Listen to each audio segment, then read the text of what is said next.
พอหรือยังมีศีลสุขล้ำมีธรรมสุขใจวอนพี่น้องไทยช่วยกันใส่ใจจริงจังยุคสมัยสื่อออนไลน์ทั้งโทมโจมตีใจเราทุกทางมีศีลมีธรรมเคียงข้างชีวิตพบทางสุขใจ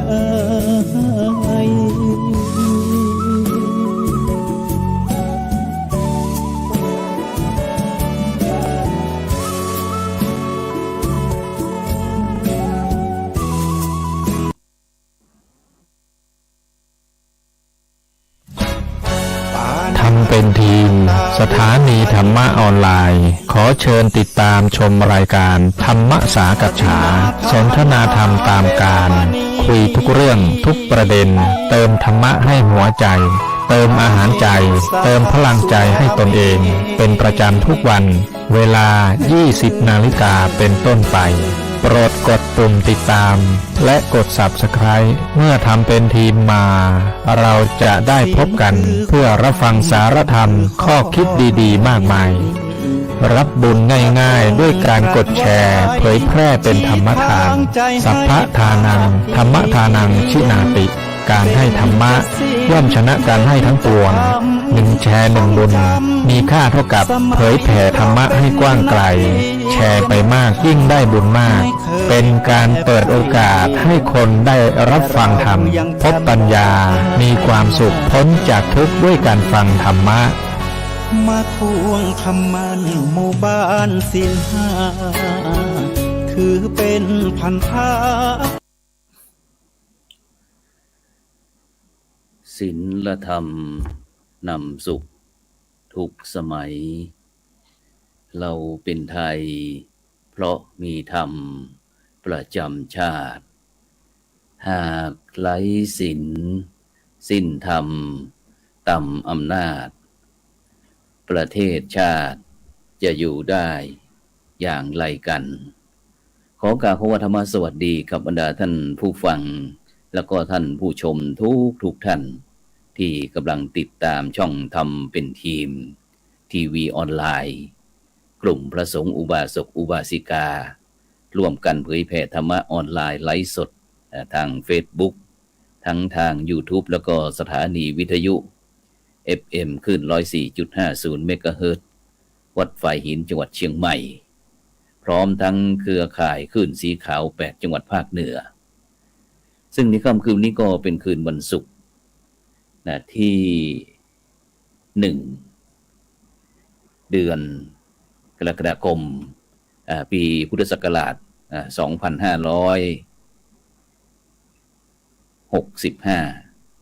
ซึ่งก้าวกับผมอัตมภาพพระครูโสพลปริยัติก็ได้นำในการสังฆพัฒนาเพื่อประชาชนบทบาทพระสงฆ์ในยุค New Normal มาพบกับบรรดาท่านผู้ฟังท่านผู้ชมเป็นประจำทุกคืนวันศุกร์เวลาตั้งแต่ 20 นาฬิกาเป็นต้นไปจนถึงเวลาประมาณ 21 นาฬิกา 30 นาทีซึ่งบรรดาท่านผู้ฟังท่านผู้ชมก็สามารถที่จะสนับสนุนให้กำลังใจโดยการกดติดตามกดไลค์กดแชร์เพื่อเป็นธรรมทานยิ่งแชร์มากก็ยิ่งได้บุญมากแชร์น้อยก็ได้บุญน้อยไม่แชร์ก็ไม่ได้บุญหรือว่าจะร่วมบริจาคเป็นสาธารณกุศลชื่อบัญชีนั้นก็ออมบุญออมธรรมวัดละบาททางธนาคารไทยพาณิชย์เลขที่บัญชีก็ 145244700-8ชื่อบัญชีนั้นก็พระไทยธรรมกิจพระมหาชาญชัยพรหมประดิษฐ์แล้วก็ท่านอาจารย์พระจตุรงค์ชูศรีหรือว่าอีกธนาคารหนึ่งก็เป็นธนาคารกสิกรไทยเลขที่บัญชีนั้นก็376225327327-2ชื่อบัญชีนั้นก็พระมหาดวงทิพย์ปริยัธารีตามกำลังเจตนาของบรรดาท่านผู้ฟังท่านผู้ชมซึ่ง วันนี้ก็เช่นเดียวกันบรรดาท่านผู้ฟังหลังจากที่ทางคณะกรรมการโครงการหมู่บ้านรักษาศีล5ได้ให้มอบหมายให้คณะกรรมการทั้งของแต่ละหนได้ออกตรวจเยี่ยมดำเนินการโครงการสร้างความปรองดองสมานฉันท์โดยใช้หลักธรรมทางพระพุทธศาสนาหมู่บ้านรักษาศีล5ตามแผนยุทธศาสตร์ชาติ20 ปีประจำปี 2500 ยกประธานคณะกรรมการโครงการหมู่บ้านรักษาศีล5พร้อมทั้งคณะกรรมการก็ได้ออกไปตรวจเยี่ยมตั้งแต่วันที่ 20 มิถุนายนเป็นต้นมาวันที่ 20 มิถุนายนนั้นก็เป็นบ้านท่าป่าสักหมู่ที่ 2 ตำบลท่าปลาดุกอำเภอแม่ทาจังหวัดลำพูนส่วนวันที่ 21 มิถุนายนนั้นก็เป็นบ้านแม่หอยหมู่ที่ 10 ตำบลบ้านหลวงอำเภอจอมทองจังหวัดเชียงใหม่วันที่ 22 มิถุนายนก็เป็นบ้านห้วยขานหมู่ที่ 3 ตำบลหมอกจำแปอำเภอเมืองจังหวัดแม่ฮ่องสอนแล้วก็วันที่ 27 ที่ผ่านมานี้ก็มี 27 มิถุนายนก็เป็นบ้านม่อนป่ายางหมู่ที่ 5 ตำบลหนองแลดอำเภอเทิงจังหวัดเชียงรายวันที่ 28 บ้านค่าพัฒนาหมู่ที่ 4 ตำบลป่าสางอำเภอดอกคำใต้จังหวัดพะเยาแล้วก็วันที่ 29 มิถุนายนนั้นก็เป็นบ้านใต้ล่มโพทองหมู่ที่ 10 ตำบลงอบอำเภอทุ่งช้างจังหวัดน่านซึ่งก็เป็นประจำทุกคืนวันศุกร์เวลาตั้งแต่ 20:00 นเป็นต้นไปเราก็จะได้เจริญพรหมู่บ้านรักษาศีล5ต้นแบบของแต่ละจังหวัดนั้นมาร่วมสนทนาแลกเปลี่ยนประสบการณ์ในการที่ดำเนินกิจการโครงการหมู่บ้านรักษาศีล5ต้นแบบของแต่ละจังหวัดแต่ละหมู่บ้านนั้นเป็นเช่นไรซึ่งวันนี้ก็เช่นเดียวกันเราก็ได้กราบนิมนต์แล้วก็เจริญพรหมู่บ้านรักษาศีล5ต้นแบบบ้านม่อนป่ายางหมู่ที่ 5 ตำบลหนองแลดอำเภอเทิงอำเภอเทิงจังหวัดเชียงรายมาร่วมออกรายการวันนี้เช่นเดียวกันฉะนั้นก็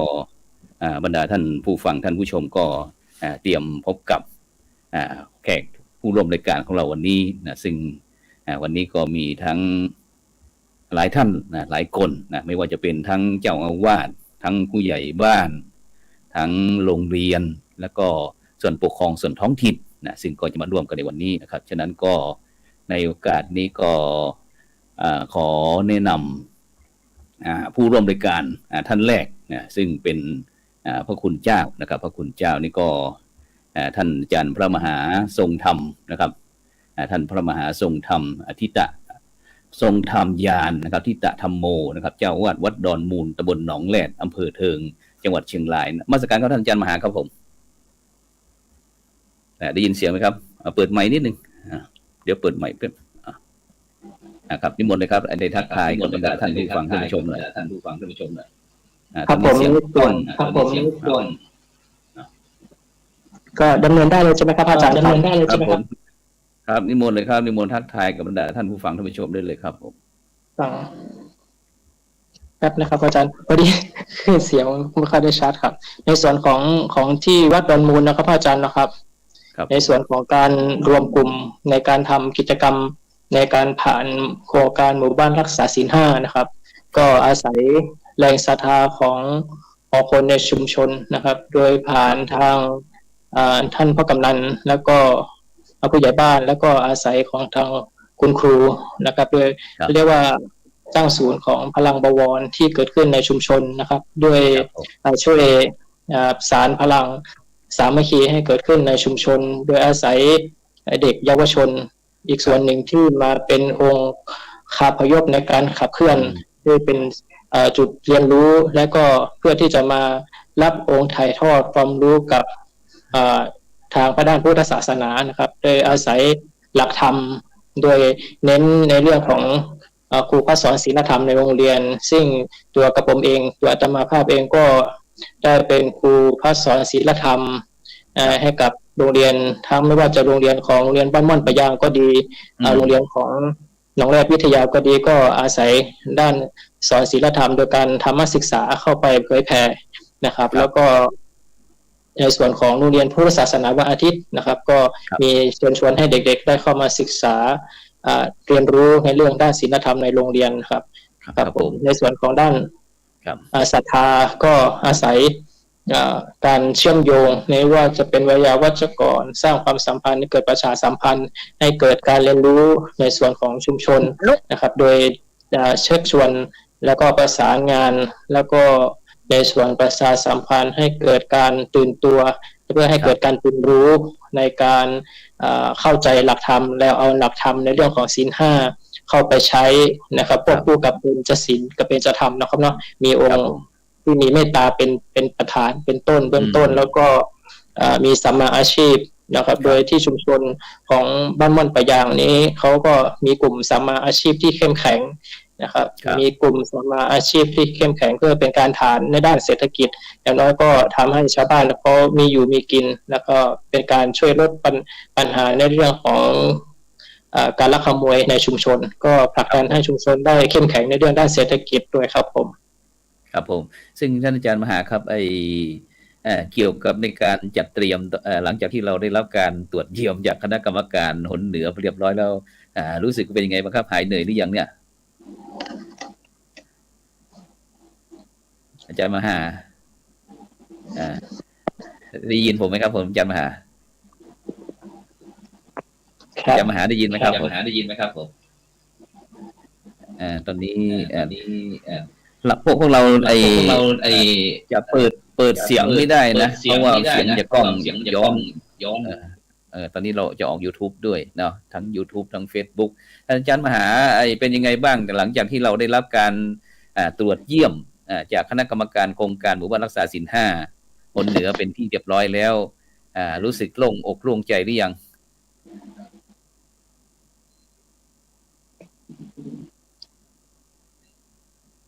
อาจารย์มหาได้ยินไหมครับผมเดี๋ยวแป๊บหนึ่งซึ่ง อาจจะขัดข้องทางเทคนิคนิดหนึ่งฉะนั้นก็บรรดาท่านผู้ฟังท่านผู้ชมนะก็กำลังติดตามรายการสังฆพัฒนาเพื่อประชาชนบทบาทพระสงฆ์ในยุค New Normal เดี๋ยวขอปรับในด้านเสียงสักนิดหนึ่ง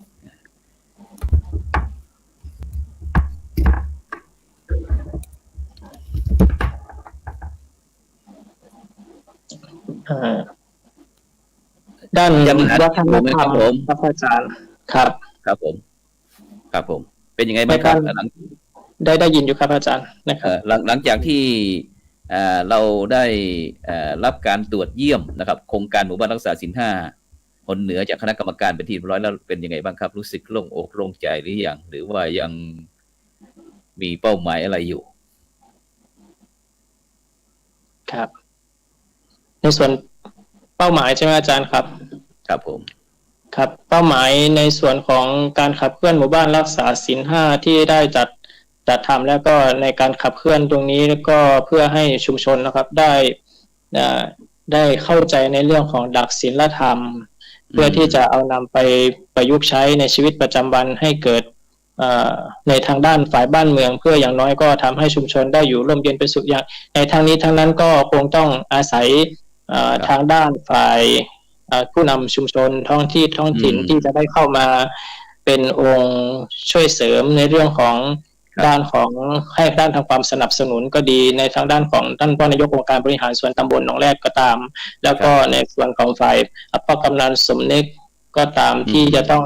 เป็นองค์ขับเคลื่อนในการช่วยเหลือ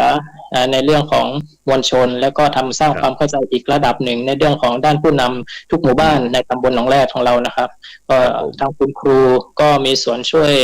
ที่จะต้องสร้างความเข้าใจให้กับน้องๆนักเรียนและก็คณะคุณครูบาอาจารย์เพื่อที่จะนำศีลธรรมนี้เข้าไปสู่โรงเรียนให้เกิด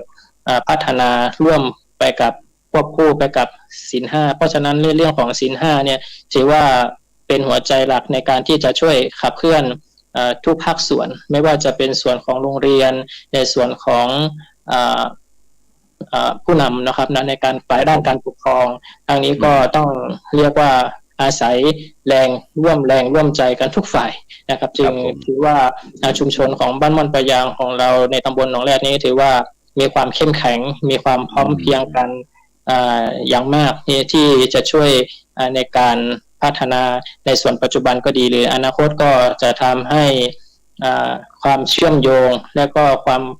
เข้มข้นในส่วนของการขับเคลื่อนในแต่ละฝ่ายนั้นก็จะเป็นไปในทางที่ดีขึ้นยิ่งขึ้นครับผมครับผมฉะนั้นเราก็จะไปที่พ่อหลวงมายังพ่อหลวงมานพพ่อหลวงมานพมาแล้วเนาะนี่ใช่ไหมพ่อหลวงมานพได้ยินพระอาจารย์เปล่าผอ.ประทีปครับนี่ผอ.ประทีปอย่างนั้นพ่อหลวงมานพยังไม่มานะไปไหนพ่อหลวงไปไหนเอาไปที่พ่อกำนันก่อนก็ได้ไปที่พ่อกำนันไปที่พ่อกำนันสมนึกพ่อกำนันสมนึกวิงวอนกำนันตำบลหนองแรดอำเภอเทิงจังหวัดเชียงรายเครือข่ายหมู่บ้านรักษาศีล5ผลเหนือบ้านม่อนปะยางเจริญพรพ่อหลวงพ่อกำนันพ่อแขวนนมัสการครับอาจารย์เจริญพรครับเป็นยังไงบ้างเราได้มีในฐานะที่เป็นภาคีเครือข่ายของหมู่บ้านรักษาศีล5ต้นแบบบ้านม่อนปะยางตอนนี้ทั้งตำบลหนองแรดเรามีกี่หมู่บ้านพ่อกำนันครับขออนุญาตพระอาจารย์นะครับกับนมัสการพระอาจารย์นำทิศดำเนินในการนมัสการพระมหาทรงธรรมยานแล้วก็สวัสดีผู้ที่รับชมอยู่ที่ทางบ้านด้วยนะครับเจริญพรครับสำหรับโครงการหมู่บ้านรักษาศีล5ของบ้านม่อนปะยางก็เป็นหนึ่งในหมู่บ้านของตำบลหนองแรดซึ่งมีอยู่7หมู่บ้านนะครับ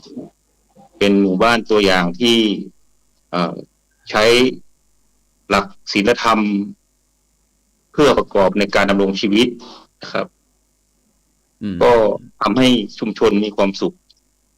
จะมองเห็นได้หลายๆด้านครับจากกลุ่มเด็กนี่ก็จะมีการธรรมศึกษาในโรงเรียนกลุ่มวัยทำงานก็จะให้รวมกลุ่มกัน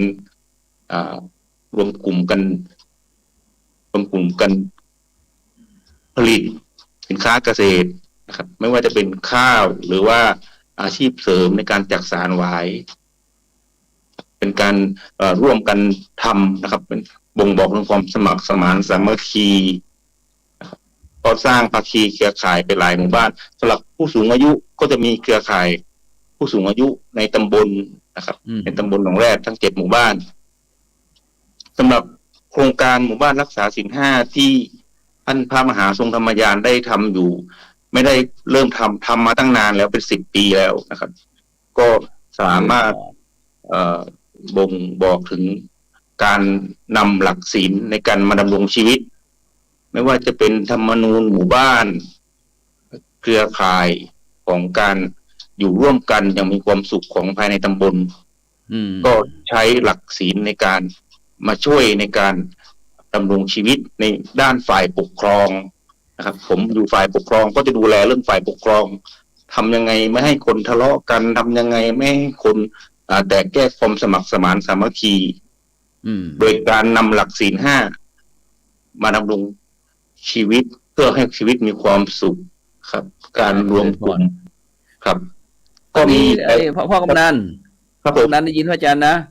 ตอนนี้พระอาจารย์ได้แชร์ทั้ง YouTube ทั้ง Facebook ไปทางที่ไลน์กลุ่มพวกเราก็สามารถที่จะแชร์ไปได้นะแล้วก็ตอนนี้ตำบลหนองแรดของเรามีกี่หมู่บ้านนะมี7หมู่บ้านครับ7หมู่บ้านตอนนี้เข้าร่วมโครงการหมู่บ้านรักษาศีล5เป็นภาคีเครือข่ายของบ้านม่อนปะยางกี่หมู่บ้านทั้ง7หมู่บ้านเลยครับโอ้โหแล้วเป็นยังไงบ้างแล้วผู้นำชุมชนของเราหลังจากที่ก่อนที่จะเข้าร่วมโครงการหมู่บ้านรักษาศีล5เป็นภาคีเครือข่ายของบ้านม่อนปะยางเนี่ยมันมีปัญหาอะไรบ้างไหมหรือว่าหลังจากที่ถ้ามีปัญหาหลังจากที่เราเข้าร่วมโครงการได้นำเป็นภาคีเครือข่ายแล้วทำให้หมู่บ้านเราสงบร่มเย็นหรือว่ามันเป็นที่พึงพอใจหรือว่าไม่พึงพอใจก็เป็นที่พึงพอใจเพราะว่าหลักในการเอาศีล5มาดำรงชีวิตเหมือนกับธรรมนูญหมู่บ้านธรรมนูญตำบล เราใช้เป็นธรรมนูญตำบลเลยว่า โดยยึดหลักของศีลห้าไม่ว่าจะเป็นการทะเลาะวิวาทการเล่นการพนันการอยู่ด้วยกันอย่างมีความสุขการสร้างความสมัครสมานสามัคคีในชุมชนเราใช้หลัก ถ้าท่านไหนปฏิบัติได้ก็ไม่ผิดกฎหมายถ้าใช้หลักในการรักษาศีลห้าในการดำรงชีวิตเราก็พยายามประชาสัมพันธ์ให้ผู้ใหญ่บ้านประชาสัมพันธ์แล้วก็มีเครือข่ายของเด็กนักเรียนแล้วก็วัยทำงานแล้วก็ผู้สูงอายุที่ทำท่ามาหาเป็นประธานในการก่อตั้งโรงเรียนผู้สูงอายุแล้วก็ธรรมะศึกษาแก่เด็กเจริญพรฉะนั้นก็ถือว่าเป็นที่พอใจนะหมู่บ้านทั้งภาคีเครือข่ายต่างๆพอใจนะว่าที่เราได้เข้าร่วมโครงการถือว่าตอบโจทย์นะโครงการรักษาศีลห้าครับตอบโจทย์ครับเพราะว่าตอนนี้ท่านพระมหาทรงธรรมยานก็ขยายไปถึงต่างตำบลนะครับในการเรื่องชมรมผู้สูงอายุนะครับในการให้ดำรงชีวิตในการใช้ศีลห้าอย่างมีความสุขครับเจริญพรขอบคุณ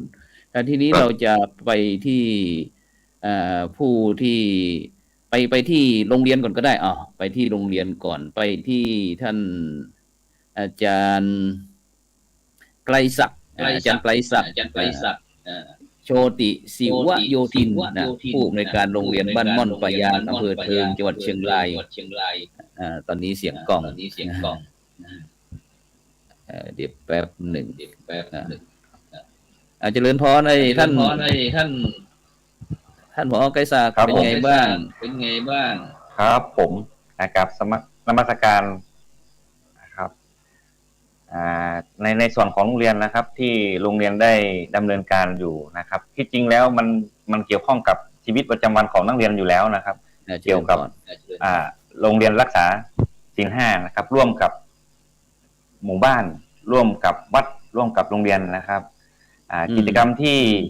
โรงเรียนได้ดำเนินการนะครับก็นำหลักศีลห้านะครับมาบูรณาการ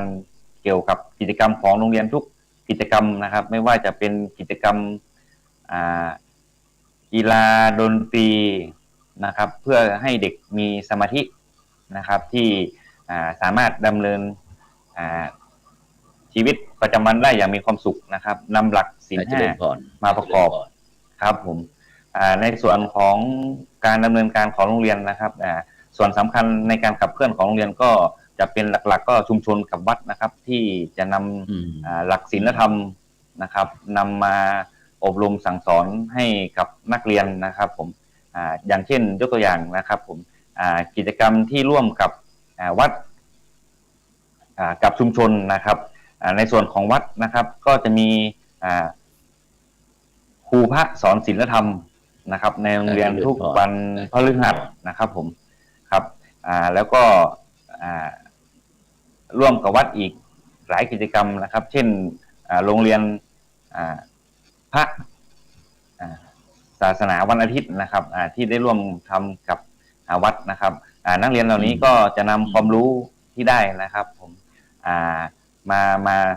สอนต่อน้องๆนะครับส่วนมากแล้วก็จะเป็นพี่ๆชั้น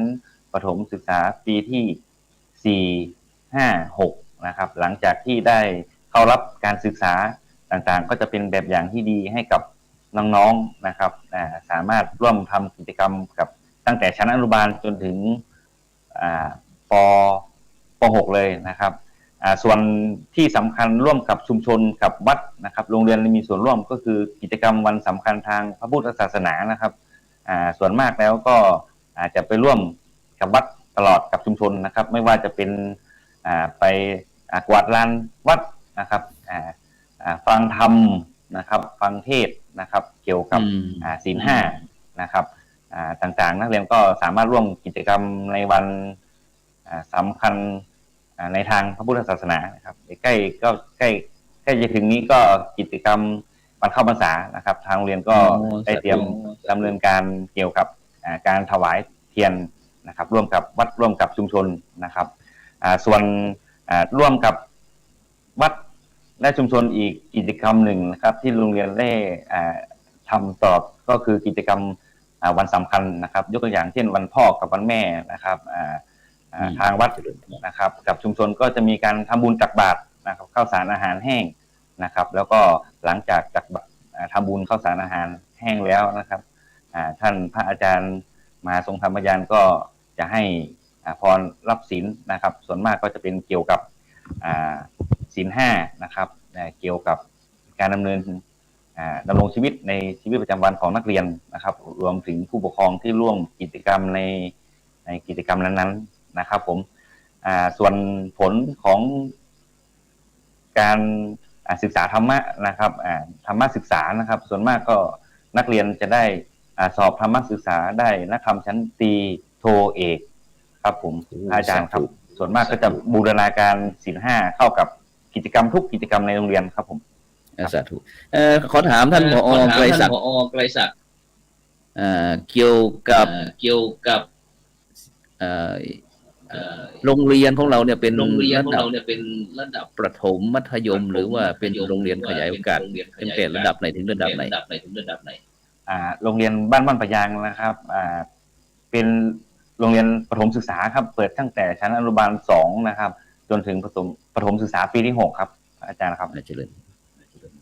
งั้นเราไปที่ท่านผอ.อีกโรงเรียนหนึ่งโรงเรียนบ้านหนองแรดวิทยาอาจารย์ประทีปชาสมบัติผู้บริการโรงเรียนหนองแรดวิทยาอำเภอเทิงจังหวัดเชียงรายเครือข่ายหมู่บ้านรักษาศีล 5ต้นแบบว่าโรงเรียนของเราได้เป็นเครือข่ายกับโครงการหมู่บ้านรักษาศีล 5เป็นยังไงบ้างท่านผอ.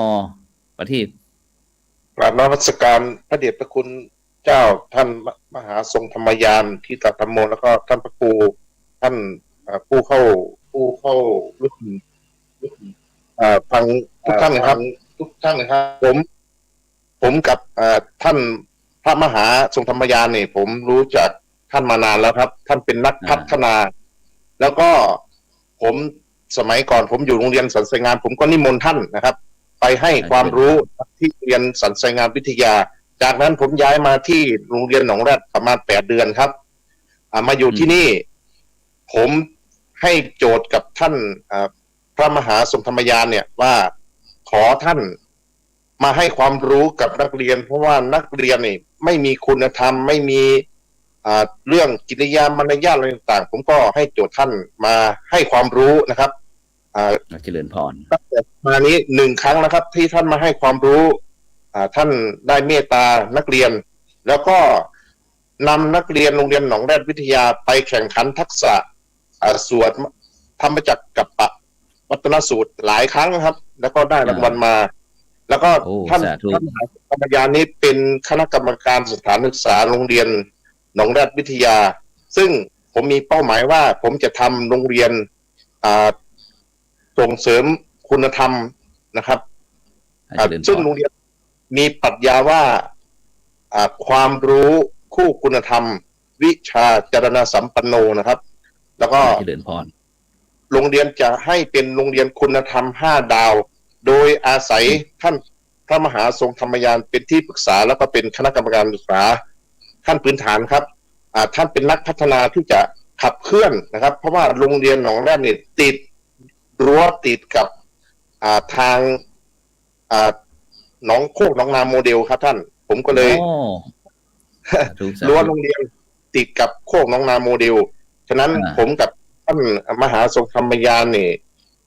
ท่านได้เมตตาโรงเรียนหนองแรดท่านก็บอกว่ายินดีที่จะให้ความช่วยเหลืออะไรต่างๆซึ่งศีล 5เนี่ยมันน้อยไปที่ท่านจะให้อบรมนะครับท่านมากกว่านั้นครับมากกว่าแล้วก็ท่านเป็นนักพัฒนาจริงๆครับผมรู้จักท่านมานานนะครับ แล้วก็ผมตั้งใจว่าจะอาศัยพระเดชพระคุณท่านมหาเนี่ยแหละที่จะขับเคลื่อนโรงเรียนคุณธรรม5 ดาวของโรงเรียนหนองแรดเพื่อที่จะพัฒนาให้โรงเรียนมีคุณธรรมนักเรียนมีคุณธรรมจริยธรรมตามเจตนารมณ์ของสปท.ต่อไปครับแล้วอย่างที่โรงเรียนเราได้เขาเป็นภาคีเครือข่ายกับโครงการหมู่บ้านรักษาศีล 5นะบ้านม่อนป่ายางนะตอนนี้เราตรวจหมู่บ้านรักษาศีล 5นะซึ่งไม่ว่าจะเป็นบ้านเป็นวัดเป็นราชการ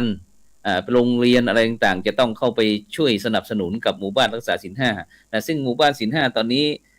พ่อหลวงยังไม่มาเนาะงั้นเราไปที่ท่านนายกกันแล้วกันเราไปที่ท่านนายกณฤเดชสิริแสนนายกองค์การบริหารส่วนตำบลหนองแรดอำเภอเทิงจังหวัดเชียงรายซึ่งเป็นภาคีเครือข่ายหมู่บ้านรักษาศีลห้าต้นแบบที่สำคัญอีกเพราะว่าเป็นส่วนปกครองส่วนท้องถิ่นซึ่งจะ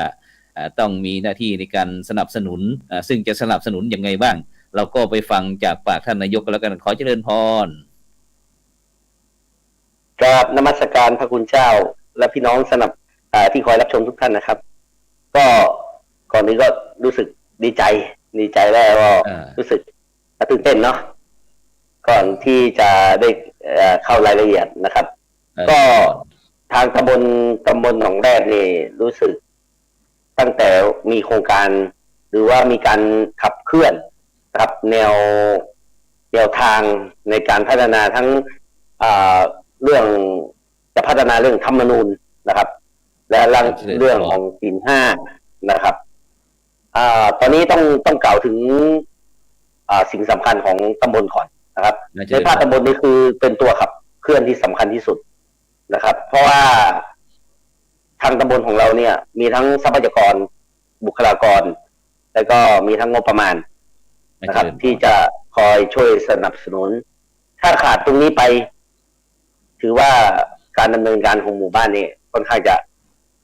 ไม่สำเร็จเพราะว่าเกี่ยวกับการขับเคลื่อนต่างๆทั้งการระดมสมองระดมภูมิปัญญาระดมเรื่องงบประมาณเนี่ยจะต้องมาจากส่วนกลางทั้งนั้นนะครับอันนี้คือสิ่งสำคัญเลยถ้าขาดตรงนี้ไปปุ๊บทุกอย่างไม่สามารถที่จะดำเนินการไปถึงขั้นสูงสุดได้นะครับอันนี้ต้องนำเรียนทุกท่านไว้ก่อนนะครับสิ่งสำคัญที่สุดของตำบลหนองแรดนะครับก่อนที่จะนำเรียนแล้วก็เข้าไปคุยกับท่านมหาแล้วก็ผู้นำชุมชนทุกท่านเราต้องมาจัดประชาคมแล้วก็คุยกันในนามท้องถิ่นนะครับเพื่อจัดตั้งรัฐธรรมนูญตำบลก่อนเจริญพรรัฐธรรมนูญตำบลนี้เป็นสิ่งที่สำคัญที่สุดถ้าทุกคนไม่เข้าใจรัฐธรรมนูญตำบลแล้วไม่มาจับมือกันทำในสิ่งที่เรามีความคิดพ้องต้องกันในสิ่งที่ยึดเหนี่ยวเป็นหนึ่งเดียวถ้าเราไม่มีคิดหรือไม่ทำตามรัฐธรรมนูญตำบลก็ไม่สามารถที่จะทำได้สิ่งแรกนี่คือสิ่งที่สำคัญที่สุดพอได้รัฐธรรมนูญตำบลเสร็จเรียบร้อยแล้วก็นำรัฐธรรมนูญตำบลเนี่ยโยงเข้ากับศีลห้าของเราก็บอกไว้แล้วว่ามีแต่ละ1 2 3 4 5เนี่ยมีอะไรบ้างทุกคนก็เข้าใจนะครับพอโยงเข้ามาปุ๊บเราก็แบ่งเป็นหัวข้อเลยนะครับพอแบ่งเป็นหัวข้อเรียบร้อยนำมาบูรณาการร่วมกันทั้งรัฐธรรมนูญและศีลห้ามาบูรณาการร่วมกันให้เกิดเป็นสิ่งที่ชาวบ้านได้ประโยชน์ที่สุดนะครับสิ่งแรกที่นายกจะต้องนำเรียนกับทั้งผู้ฟังทุกท่านนะครับของเราได้บูรณาการของในรูปแบบของระบบตำบลนะครับมีทั้งบ้านวัดโรงเรียนนะครับบ้านเราบูรณาการยังไงนะครับสิ่งสำคัญที่สุดบ้านเนี่ยตำบลหนองแรกทั้งผู้นำและก็ทั้งในส่วนของนายกเองนะครับไม่ละทิ้งเลยมีกิจกรรมทุกกิจกรรมต้องเข้ามานะครับไม่ว่าจะเป็นต้องพูดถึงบ้านศีลห้าบ้านตำบลอย่างเช่นบ้านหมู่5ที่เราดูกันตรงนี้ผมยกตัวอย่างนะฮะมีการทำกิจกรรมมีเจ้าที่เจ้าทางมีสิ่งที่เราต้องเคารพบูชาบรรพบุรุษทางตำบลต้องให้ความเคารพนับถือก็คือเข้ามาช่วยการสนับสนุนบูรณะแล้วก็ทำพิธีกรรมร่วมกันไม่ใช่ว่าหมู่บ้านทำแล้วเราไม่ทำนะครับมันจะเกิดความเห็นต่างแต่ถ้าเขาทำแล้วดีเป็นสิ่งที่ยึดเหนี่ยวจิตใจเราเข้ามาสนับสนุนในส่วนใดส่วนหนึ่งเรื่องปรับปรุงพื้นที่นะครับขยายทำถนนหนทางให้รู้สึกเหมาะสมแล้วก็สนับสนุนเรื่องอะไรหลายๆอย่างที่เขาขาดเหลืออันนี้ทำให้เขาดำเนินกิจกรรมได้ดีที่สุดนะครับพอจากนั้นนะครับในสิ่งที่ของตำบลหนองแรดที่ได้ทำมากที่สุดนะครับตอนนี้ของเราได้จัดตั้งโรงเรียนผู้สูงอายุ ครับ เจริญพร ซึ่งเป็นหน้าที่และบทบาทที่ดีที่สุด และได้รับการตอบรับที่ดีที่สุด เพราะว่ามีท่านผอทรงธรรมยานนะครับ เป็นผอที่คอยดูแลอยู่ อันนี้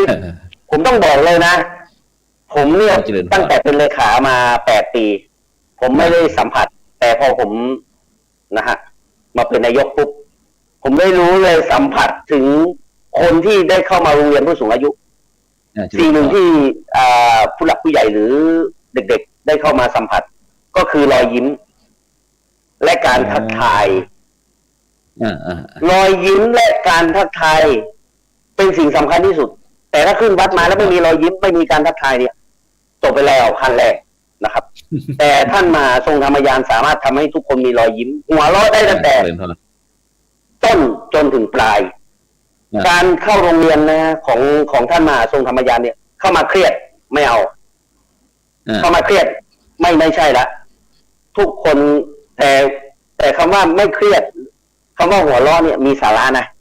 มีสาระเพราะว่ามีวิทยากรที่ท่านเชิญมาแต่ละคนเนี่ยต่างก็มีความรู้หมดพอจบจากการเรียนรู้แต่ละค่ายเสร็จเรียบร้อยภายในครึ่งวันเนี่ยช่วงเบรกนะฮะเราก็มีอาหารการกินให้เป็นอาหารพวกคลีนนะครับพวกสุขภาพชาวบ้านก็ได้เรียนรู้ด้วยพอจบปุ๊บมีวิทยากรมาให้ความรู้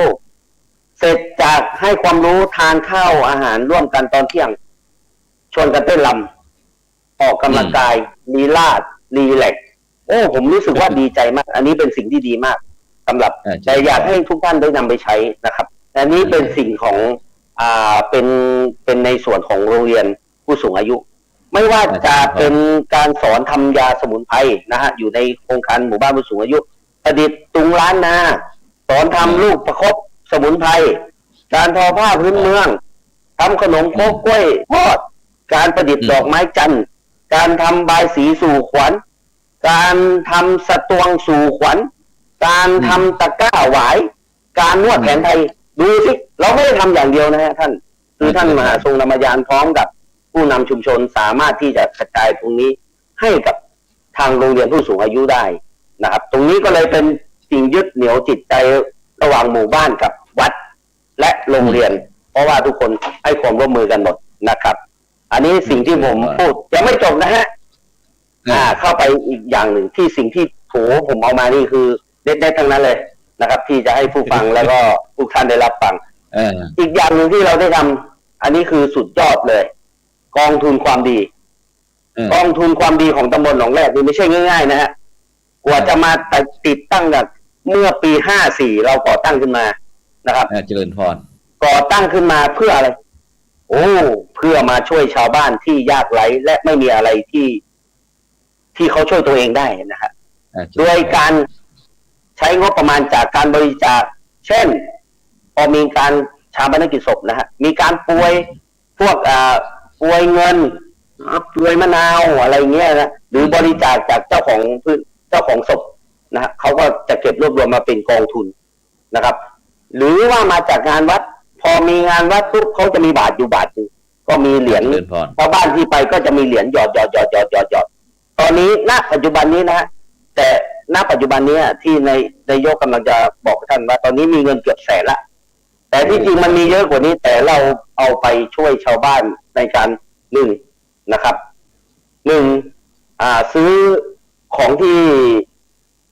ผู้ยากไร้ติดเตียงเขาไม่มีนะครับเช่นแพมเพิร์สนะครับกระดาษทิชชู่นะครับย้ำยาทำความสะอาดนะไม่ว่าจะเป็นเสื้อผ้าไม่ว่าจะเป็นนมไม่ว่าจะเป็นอะไรทุกอย่างและสิ่งสำคัญที่สุดของกองทุนความดีคือไปสร้างที่อยู่อาศัยสำหรับคนไม่มีที่อยู่อาศัยอันนี้เป็นสิ่งที่ดีที่สุดจากเงินบาทเดียวแต่ของทั้งตำบลสามารถเป็นเงินแสนเงินล้านได้แต่ตอนนี้เราทำได้หลายหลังมากเลยนะครับในตำบลนี้ถือว่าเป็นความดีของการได้บูรณาการร่วมกันนะครับเจริญพรก็ถือว่าเป็นสิ่งที่ดีมากนะฮะและอีกอย่างหนึ่งครับอีกข้อหนึ่งที่สำคัญที่สุดนะครับในการจัดตั้งคุณภาพของผู้สูงอายุของตำบลหนองแรกตอนนี้ของเรามีการจัดตั้งผู้ดูแลผู้ป่วยติดเตียงโดยมีท่านมหาและคณะ พร้อมทั้งผู้นำชุมชนนะครับ พร้อมทั้งกรรมการที่เราจัดตั้งนะครับ ไปดูแลผู้สูงอายุโดยเรียกว่า long term care นะครับผู้ป่วยที่มีภาวะพึ่งพิงนะครับเข้าไปดูแลผู้สูงอายุที่มีภาวะที่ช่วยตัวเองไม่ได้แล้วก็คนที่ดูแลก็ช่วยตัวเองไม่ได้นะครับทั้งท่านมาหาทั้งนายกทั้งผู้นำท้องที่ท้องถิ่นพอไปปุ๊บเราไม่ได้ทำน้อยๆนะท่าน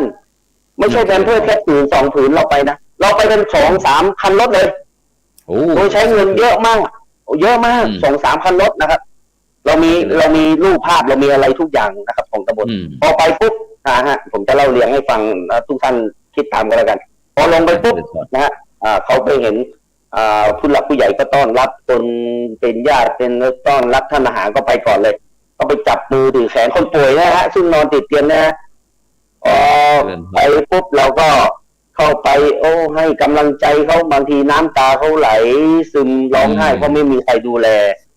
นะครับรู้สึกว่าเป็นอะไรปลื้มใจมากท่านมหาก็จะนำสวดแล้วก็มัดแขนมัดผูกผ้ามือนะครับผูกแขน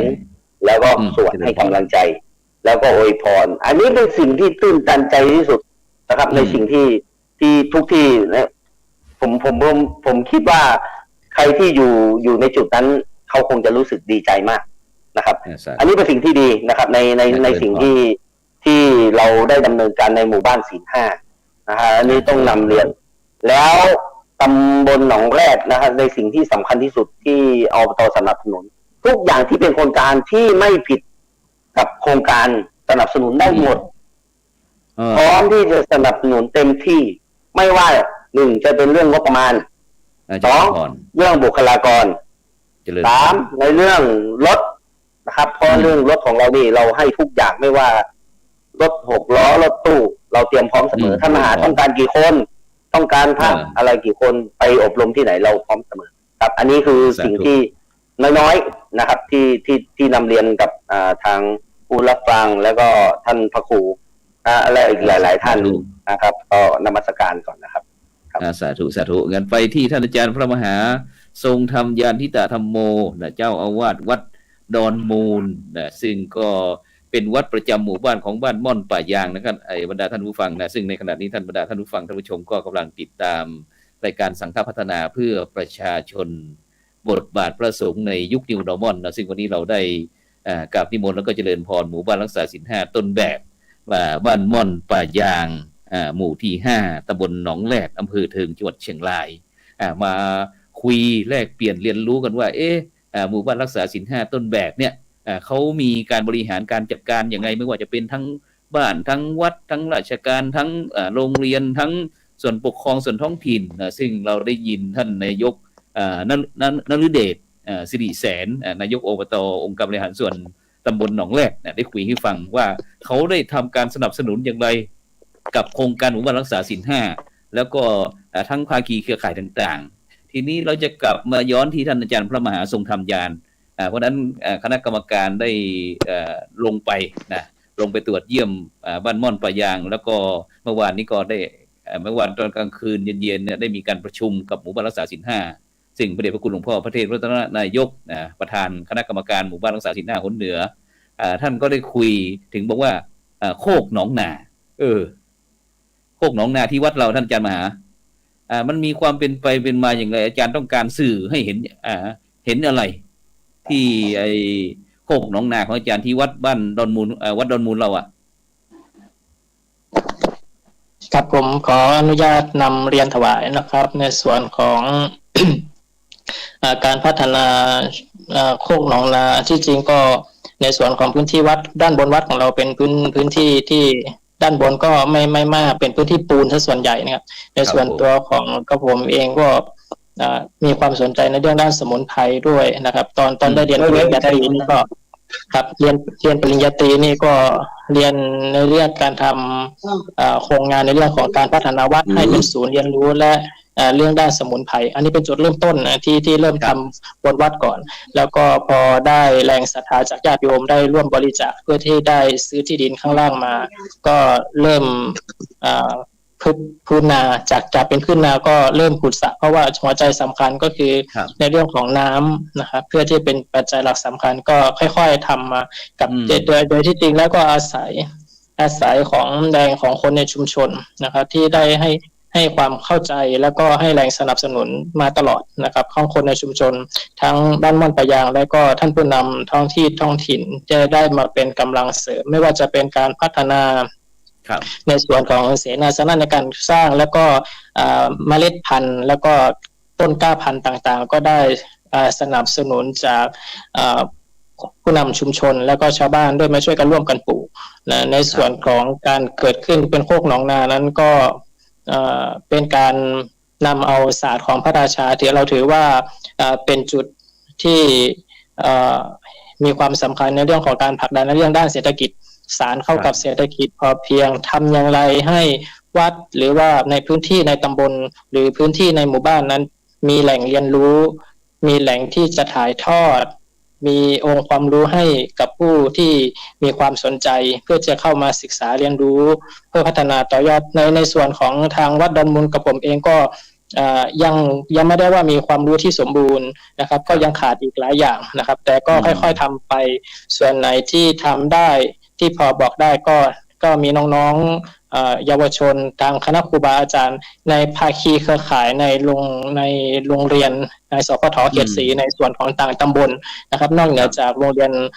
ม่อนปะยางและโรงเรียนหนองแรดแล้วก็มีในส่วนของโรงเรียนสพท.ในอำเภอเทิงหลายโรงเรียนเข้ามาศึกษาดูงานนะครับร่วมเป็นภาคีเครือข่ายในการแนะนำในเรื่องของด้านการเกษตรปลอดภัยเกษตรปลอดสารทำยังไงให้พื้นที่เป็นพื้นที่สีเขียวได้แบ่งสัดส่วนให้ลงตัวส่วนที่เป็นโคกที่อยู่อาศัยส่วนที่เป็นหนองนาในการบริหารจัดการเรื่องน้ำแล้วก็ในส่วนของพื้นที่นาทำยังไงเราจะใช้พื้นที่นาการเกษตรนะเพราะว่าของดีในส่วนตำบลก็ต้องอาศัยความร่วมมือโดยเฉพาะอย่างยิ่งท่านพ่อกำนันสมนึกท่านเป็นประธาน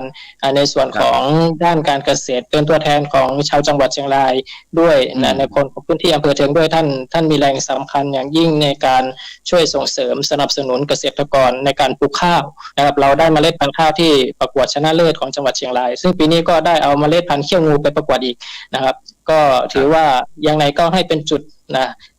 ในคนในชุมชนเขาก็ถือว่าได้ข้าวมีเยอะแต่เราจะทำยังไงให้จะ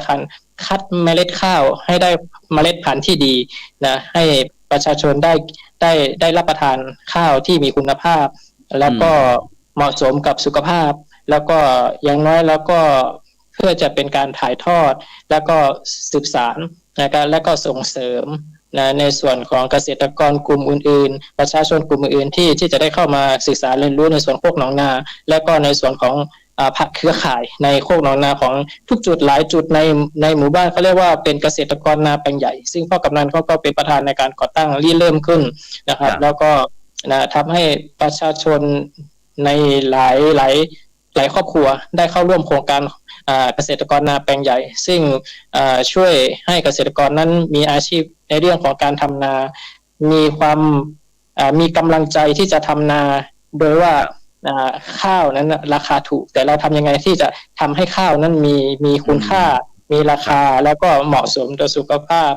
ก็นำเอาเมล็ดพันธุ์ข้าวต่างๆเข้ามาอยู่ในส่วนของโคกหนองนาด้วยเพื่อจะเป็นการเพาะเมล็ดพันธุ์วันนั้นก็ยินดีและก็ดีใจครับที่พระเดชพระคุณหลวงพ่อพระเทพรัตนนายกและคณะกรรมการได้เข้าไปเยี่ยมชมแล้วก็พระเดชพระคุณหลวงพ่อก็ได้เห็นวิถีชีวิตของการดำนาของชาวบ้านด้วยแล้วก็หลวงพ่อได้เมตตาในการโยนข้าวเนาะเป็นนาโยนด้วยเป็นเมล็ดพันธุ์ข้าวก็จะเอาไว้เป็นขวัญถุงนะขวัญถุงเนี่ยว่าขวัญข้าวเพื่อที่จะให้เป็นขวัญกำลังใจของคนในพื้นที่นะครับแล้วก็อย่างนั้นก็เป็นการเรียนรู้ของศูนย์การเรียนรู้ของคนทุกช่วงวัยครับถือว่าเป็นพชต.คนทุกช่วงวัยสามารถเข้ามาศึกษาเรียนรู้ได้แล้วก็เป็นแหล่งถ่ายทอดเรียนรู้ในการให้สอดคล้องเข้ากับหมู่บ้านรักษาศีล 5ทำยังไงให้ประชาชนอยู่ดีกินดีมีความสามัคคีร่วมใจมีให้วินัยมีวินัยที่ดีต่อสิ่งแวดล้อมแล้วก็จะทำให้เกิดความเพรียบพร้อมต่อคุณธรรมสร้างจิตสำนึกที่ดีสร้างพื้นที่สีเขียวให้กับชุมชนแล้วก็อยู่อย่างมีความสุขครับผมครับนี่ก็เป็นจากวัดนะครับท่านอาจารย์พระมหาทรงญาณ มหาทรงธรรมยานนะครับทิตาธรรมโมนะครับเจ้าอาวาสวัดดอนมูลก็ซึ่งก็เป็นส่วนหนึ่งตัวแทนจากวัดนะครับเครือข่ายของหมู่บ้านรักษาศีล 5ต้นแบบบ้านม่อนป่ายางนะครับซึ่งได้มีความประสงค์ก็คือเรื่องการสืบสานภูมิปัญญาท้องถิ่นนะครับการอนุรักษ์เกี่ยวกับการประกอบสมาอาชีพนะครับในด้านการเกษตรนะครับฉะนั้นเราไปที่โรงเรียนก่อนครับไปโรงเรียนบ้านม่อนป่ายางนะครับท่านอาจารย์ไกรศักดิ์โชติศิวะโชติศิวะโยธินครับได้โรงเรียนเราชั้นตั้งแต่อนุบาลจนถึงชั้นป .6 เราได้นำนักเรียนอะไรไปเข้าไปศึกษาต่อยอดที่ศูนย์โคกหนองนาของที่วัดไหมครับผมพระอาจารย์ครับในการพานักเรียนไปนะครับส่วนมากก็จะเป็นวันสำคัญหรือว่าทุกวันศุกร์นะครับเพราะว่าเรามีกิจกรรมที่โรงเรียนได้ดำเนินการคือการอบรมคุณธรรมจริยธรรมนะครับส่วนมากแล้วเด็กจะเดินกลับบ้านนะครับแล้วก็จะพาเด็กนะครับไปร่วมกิจกรรมนะครับตามฐานต่างๆนะครับไม่ว่าในโคกหนองนานะครับจะมีไก่มีเป็ดนะครับมีพืชผักสวนครัวนะครับหลังจากที่นำเด็กไปนะครับช่วงก่อนที่จะมีการประเมินหมู่บ้านศีล 5นะครับก็ได้นำนักเรียนไปนะครับก็ได้รับความอนุเคราะห์จากพระมหาทรงธรรมยานนะครับได้เก็บผลไม้นะครับมาให้เด็กนักเรียนทานเป็นอาหารว่างนะครับอาหารว่างหลังจากรับประทานอาหารเสร็จก็จะเป็นพวกขนุนนะครับขนุนพวกกล้วยนะครับก็ได้รับความอนุเคราะห์จากท่าน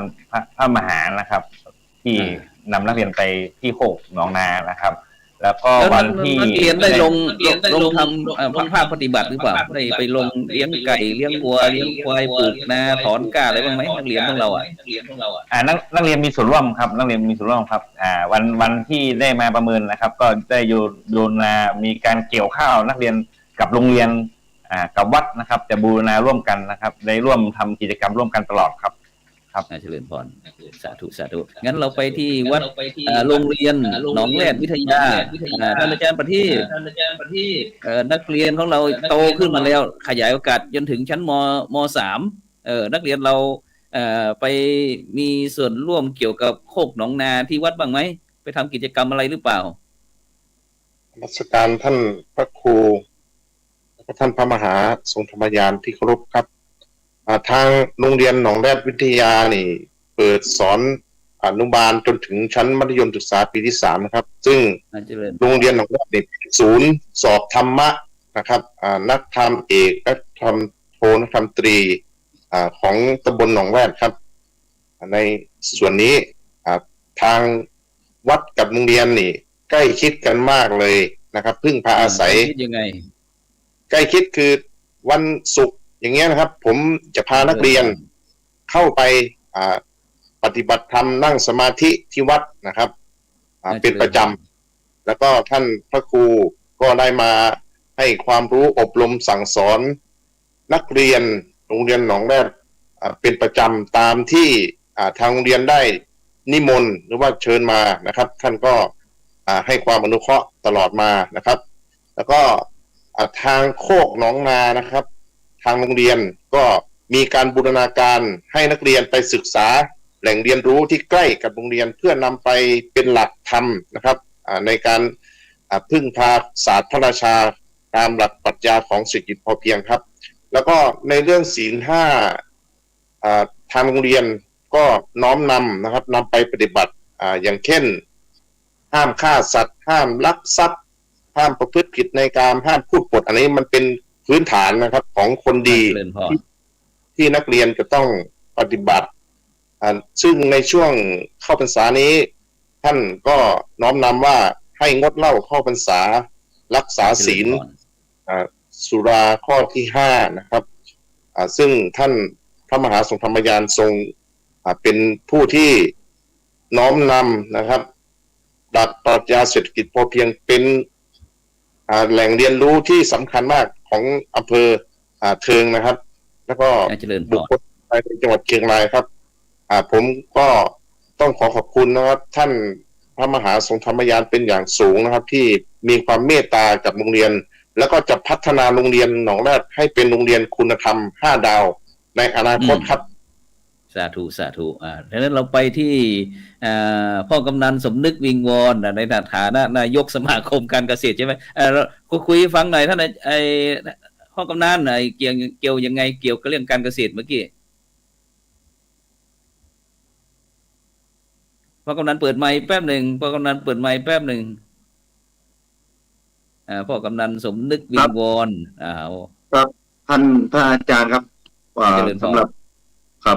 หรับการที่นำเอาหลักศีลในการมาบูรณาการกับอาชีพแล้วก็ความเป็นอยู่ทำให้ราษฎรอยู่เย็นเป็นสุขนะครับโดยผมขอกล่าวอ้างถึงองค์พระบาทสมเด็จพระเจ้าอยู่หัวรัชกาลที่ 9ครับที่ท่านได้น้อมนำเศรษฐกิจพอเพียงการทำเศรษฐกิจพอเพียงส่วนหนึ่งทำให้ชาวบ้านช่วยเหลือตัวเองได้ในยามที่เกิดวิกฤตก็ช่วยเหลือตัวเองได้สำหรับที่ร่ำรวยอยู่แล้วก็ให้ร่ำรวยต่อไปขึ้นอีกเป็นการช่วยเหลือตัวเองในสถานการณ์ปัจจุบันความเสี่ยงในการดำรงชีวิตเราไม่สามารถเอาชนะธรรมชาติได้น่าเจริญพรถ้าเกิดภัยธรรมชาติเกิดแผ่นดินไหวไฟฟ้าดับท่อแก๊สขาดอะไรขาดเด็กช่วยเหลือตัวเองไม่ได้ปลูกผักไม่เป็นก่อไฟก็ไม่เป็นปลูกข้าวก็ไม่เป็นเคยสั่งแต่แก๊ปเคยแต่พ่อแม่ทำให้ทานเจริญพรช่วยเหลือตัวเองไม่ได้เราเลยน้อมนำเอาเศรษฐกิจพอเพียงทำให้เด็กเวลาเกิดวิกฤตตามธรรมชาติสามารถช่วยเหลือตัวเองได้โดยน้อมนำเอาโคกหนองนาโมเดลขององค์พระบาทสมเด็จพระเจ้าอยู่หัวมาน้อมนำเศรษฐกิจพอเพียงเป็นการช่วยเหลือตัวเองที่ยั่งยืนถึงเศรษฐกิจโลกจะเป็นยังไงไม่มีเงินสักบาทก็อยู่ได้โดยน้อมนำเอาเศรษฐกิจพอเพียงโดยใช้หลักของศีล 5มาร่วมบูรณาการด้วยเพราะว่าจะทำให้เกิดการช่วยเหลือตัวเองการให้เกิดการรวมกลุ่มความสมัครสมานสามัคคีตอนนี้พื้นที่ไม่ได้ซื้อเมล็ดพันธุ์แล้วสามารถผลิตเองได้สาธุผมเคยพูดอยู่เสมอว่าเมล็ดพันธุ์ข้าวที่ซื้อทุกปีเขาไม่ได้ทำมาจากข้าวโพดเขาก็ทำมาจากข้าวนั่นแหละแล้วทำไมเราต้องซื้อพระมหาทรงธรรมยานท่าน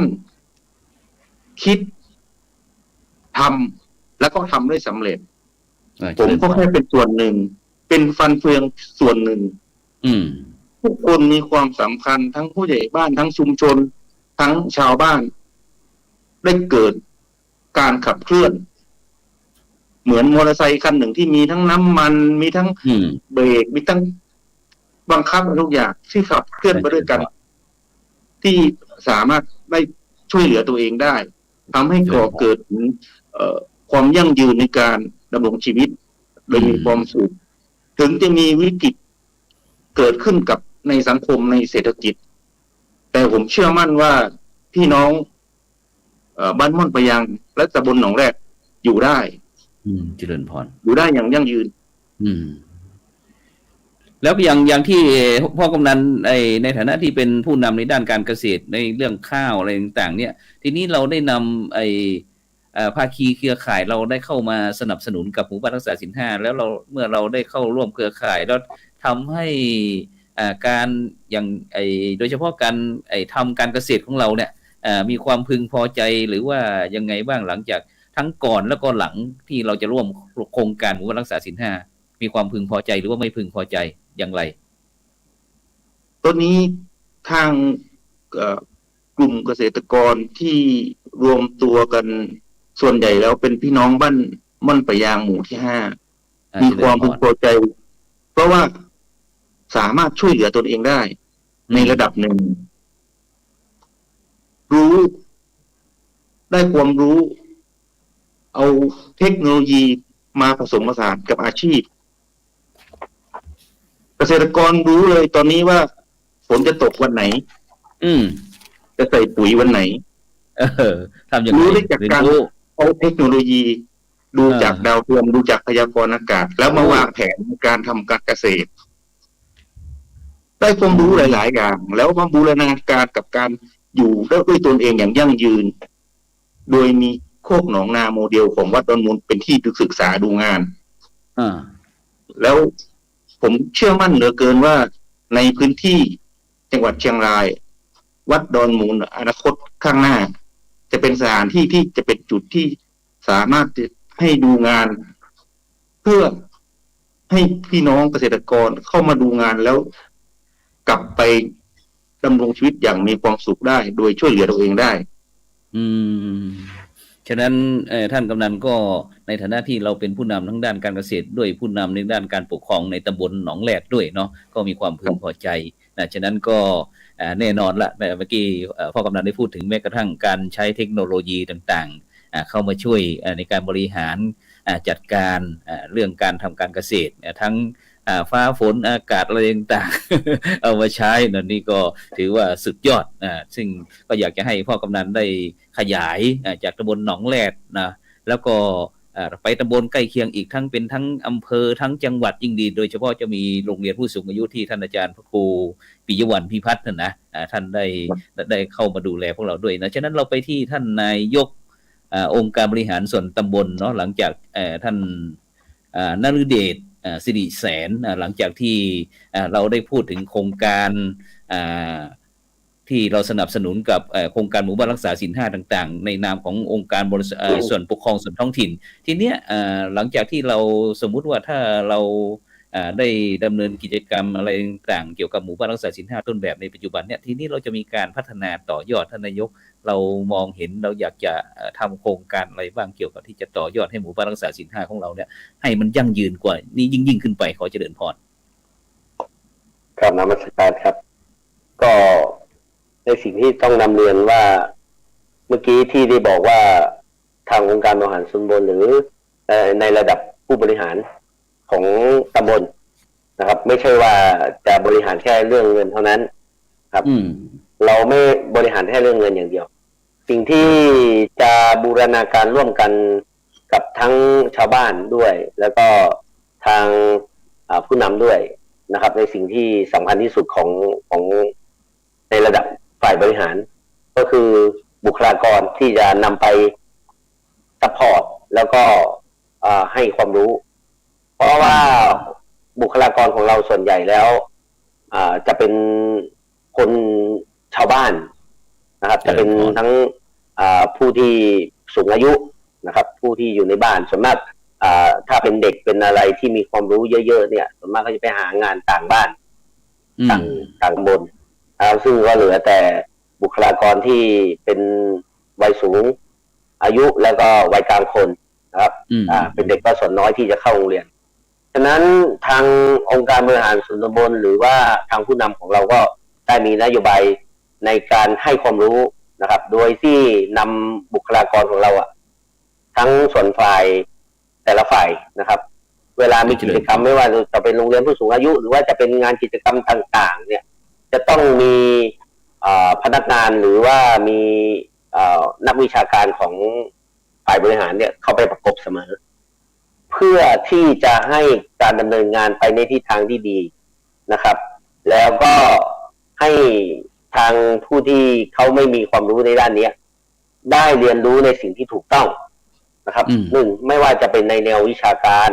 สองในแนวความรู้ในด้านต่างๆและสิ่งที่สำคัญที่สุดคือด้านเทคโนโลยีเพราะตอนนี้ผู้หลักผู้ใหญ่หรือคนต่างๆที่อยู่ในพื้นที่ของเราเนี่ยขาดความรู้ในเรื่องเทคโนโลยีซึ่งในที่ผ่านมาในการเปิดโรงเรียนผู้สูงอายุผมก็ได้เข้าไปแนะนำว่าทุกวันนี้ผู้หลักผู้ใหญ่ของเราดูแต่โทรศัพท์อย่างเดียวดูอย่างเดียวแต่การดูเนี่ยดูได้แต่ถ้าเราไม่คอมเมนต์หรือไม่มีการกดไลค์กดแชร์หรือไม่มีการทักทายหรือให้สติ๊กเกอร์ให้กันเนี่ยมันก็ไม่มีความหมายอันนี้วันนั้นที่ผมไปเรียนมาก็คือมันเป็นมารยาทของการใช้โทรศัพท์ นะครับ ก็เลยต้องนำเรียนกับทางผู้หลักผู้ใหญ่ของตำบลหนองแรดว่าอย่างน้อยคนอื่นเขาไลน์มาหาเรานะหรือพูดคุยของเราก็ทักทายเขาหน่อยนะครับไม่ใช่อ่านอย่างเดียวอย่างน้อยก็ส่งสติกเกอร์ก็ให้ยกมือให้หน่อยยิ้มให้หน่อยทักทายเซฮัลโหลนิดหน่อยก็ให้กำลังใจกับคนที่เขาให้ความรู้กับเรานะฮะอันนี้คือในสิ่งที่ปลูกฝังน้อยๆปลูกฝังเล็กๆน้อยๆก็ให้เขามีความรู้ไปนะครับอันนี้คือสิ่งสำคัญที่สุดตำบลหนองแรดจะต้องพัฒนาบุคลากรให้มีความรู้เท่าทันโลกสมัยใหม่นะครับในด้านเทคโนโลยีที่ทางนายกจะต้องผลักดันนะครับแล้วในสิ่งที่สองที่จะต้องผลักดันแนวแล้วก็ทั้งหน้าที่จะมอบให้ท่านพระมหาทรงธรรมทานทรงธรรมยานและก็ทั้งผู้นำท้องที่ท้องถิ่นและก็ทางด้านนักเรียนนะครับในสิ่งที่นายกจะซัพพอร์ตก็คือเรื่องของการไปศึกษาดูงานต่างๆนะครับที่จะพาคณะไปดูงานในที่ต่างๆไกลๆแต่ไม่มีรถไม่มียานพาหนะหรือไม่มีว่าหลายอย่างที่อำนวยความสะดวกทางตำบลพร้อมที่จะอำนวยความสะดวกอันนี้คือเป็นสิ่งที่สำคัญเพราะการไปศึกษาดูงานหลายๆที่เนี่ยใช้งบประมาณนะครับแต่ว่าเราจะไม่เกี่ยงเรื่องงบประมาณส่วนนี้นะครับในส่วนเรื่องของยานพาหนะน้ำมันนะครับในการดูแลรักษาเราจัดการให้หมดอันนี้บูรณาการร่วมกันนะครับอันนี้ก็เบื้องต้นนะครับก็นำเรียนเท่านี้ก่อนนะครับขอบคุณมากครับสาธุเราไปที่ท่านอาจารย์มหาทรงยานท่านอาจารย์มหาทีนี้ตอนนี้หมู่บ้านรักษาศีล 5ต้นแบบของเราเป็นหมู่บ้านม่อนป่ายางตำบลหนองแรดนะในฐานะที่ตำบลหนองแรดเรามีกี่วัดครับอาจารย์ครับผมพระอาจารย์ครับตำบลหนองแรดเรามีกี่วัดอาจารย์ได้ยินผมไหมครับผมหนองแรดนี่มีอยู่3 วัดครับพระอาจารย์แล้วก็มีวัดหนองแรดเหนือแต่ส่วนผมเนี่ยผมเป็นเจ้าคณะตำบลเป็นของตำบลปล้องเขต2เพราะว่าในเขตพื้นที่ตั้งเนี่ยมีอยู่3 วัดไม่พอตั้งก็เลยแบ่งเขตในส่วนของตำบลปล้องให้อยู่ในเขตปกครองอีก2 วัดก็จะมีวัดดอนแท่นแล้วก็มีวัดบ้านเหล่าเข้ามาอยู่ในเขตการปกครองของปล้องเขต2ด้วยครับเพราะนั้นก็ในส่วนของเป็นการเชื่อมโยงระหว่าง2ตำบลก็คือตำบลปล้องกับตำบลหนองแรดก็จะมีกิจกรรมร่วมกันทางคณะสงฆ์ด้วยนะครับเพราะว่านั้นในตำบลปล้องเขาเป็นตำบลใหญ่เป็นเทศบาลปล้องด้วยเพราะฉะนั้นความเชื่อมโยงในการถ่ายทอดในการจอยงานในสองคณะสงฆ์ก็ดีในส่วนของนายกองค์การบริหารนายกเทศมนตรีเทศบาลตำบลบ้านป้องก็ดีก็จะทำงานร่วมกันนะครับไม่ว่าจะเป็นส่วนของผู้นำชุมชนทั้ง2ตำบลก็จะมีความใกล้ชิดแล้วก็เป็นองค์กรเป็นภาคีเครือข่ายไม่ว่าจะเป็นของด้านกีฬาต่างๆเพราะว่าตำบลปล้องตำบลหนองแรดเราก็ในส่วนของเนินแล้วก็จะมีกิจกรรมในด้านกีฬาสีสัมพันธ์ในส่วนของนักเรียนอยู่เป็นประจำทุกปีนะครับครับผมฉะนั้นในส่วนที่ผมจะคุยกับอาจารย์คือในฐานะที่เป็นทั้งเจ้าคณะตำบลด้วยแล้วก็เป็นพระเถระที่ทางส่วนราชการปกครองท้องถิ่นคณะศรัทธาญาติโยมเคารพนับถืออาจารย์ด้วยถือว่ามีเครดิตมีความน่าเชื่อถือเป็นอย่างยิ่งอยากเป็นไปได้ไหมถ้าสมมุติว่าถ้าเราจะขยายจากหมู่บ้านรักษาศีล 5เป็นตำบลรักษาศีล 5หรือว่าเป็นอำเภอรักษาศีล 5เนี่ยพอจะไหวไหมเกี่ยวกับการรักษาศีล 5ผมว่าทำยังไงให้ทุกฝ่ายผมว่าเป็นส่วนสร้างแรงจูงใจนะครับสร้างแรงใจแล้วก็ทำยังไงให้เกิดรู้สึกว่าการรักษาศีล 5เนี่ยไม่ใช่ว่าอยู่แต่เพื่อว่ามานั่งไว้ให้พระแล้วให้ศีล 5ต้องกินได้ศีล 5ต้องอิ่มท้องศีล 5แล้วต้องเข้าไปสู่วิถีชีวิตชุมชนให้ได้ชาวบ้านเขาถึงเกิดเห็นคุณค่าของว่าศีล 5แต่ว่าเราจะใช้เทคนิคในการถ่ายทอดศีล 5ไปในลักษณะอย่างใดเพราะนั้นชาวบ้านเขาเป็นอยู่ด้วยชีวิตความเป็นอยู่นะครับอาจารย์เนาะการมีชีวิตความเป็นอยู่แล้วก็ให้ศีล 5เป็นพื้นฐานในส่วนของการขับเคลื่อนในเรื่องของการด้านอาชีพให้เขามีสัจจะเขาให้รู้จักออมรู้จักเก็บรู้จักความอดทนรู้จักความขยันอันนี้ก็ปลูกฝังตั้งแต่เด็กๆให้รู้จักอดทนอดออมขยันหาขยันเก็บรู้จักวิธีใช้รู้จักวิธีที่จะ บริหารในส่วนของการใช้ทรัพย์มายังไงบริหารทรัพย์ออกเป็นส่วนๆให้เป็นก็จะเป็นในส่วนที่จริงก็เป็นส่วนในหลักของหลักธรรมที่พุทธเจ้าได้ทรงแนะนำในการบริหารตัวเองบริหารบุคลากรอย่างไรทำให้เกิดองค์ภาคีเครือข่ายองค์คาพยพทำให้ชุมชนสร้างความร่วมมือสร้างความเข้าใจในเบื้องต้นก่อนเพราะฉะนั้นกระดุมเม็ดแรกถ้าติดดีแล้วเม็ดต่อไปก็จะดีมันก็จะถูกจุดเพราะนั้นเม็ดแรกก็คือสร้างความเข้าใจให้กับคนในชุมชนเกิดการตื่นตัวตื่นรู้พร้อมกันเห็นประโยชน์ในเรื่องของศีลธรรมในเรื่องของศีล5ที่จะบูรณาการเข้ากับวิถีชีวิตของคนในชุมชนในทุกมิติในเรื่องมิติด้านปกครองในเรื่องการพัฒนาและในเรื่องของการครองตนเองครองคนครองงานทั้ง3ครองนี้โดยใช้เอาหลักธรรมไปครองใจถ้าได้หลักธรรมะไปครองใจแล้วก็จะได้หลักธรรมที่บริบูรณ์ทั้งหมดชนในชุมชนอยู่ร่มเย็นเป็นสุขไม่ต้องมีกฎหมายมาควบคุมก็ได้เพียงแต่ว่าขอให้เรามีธรรมะครับ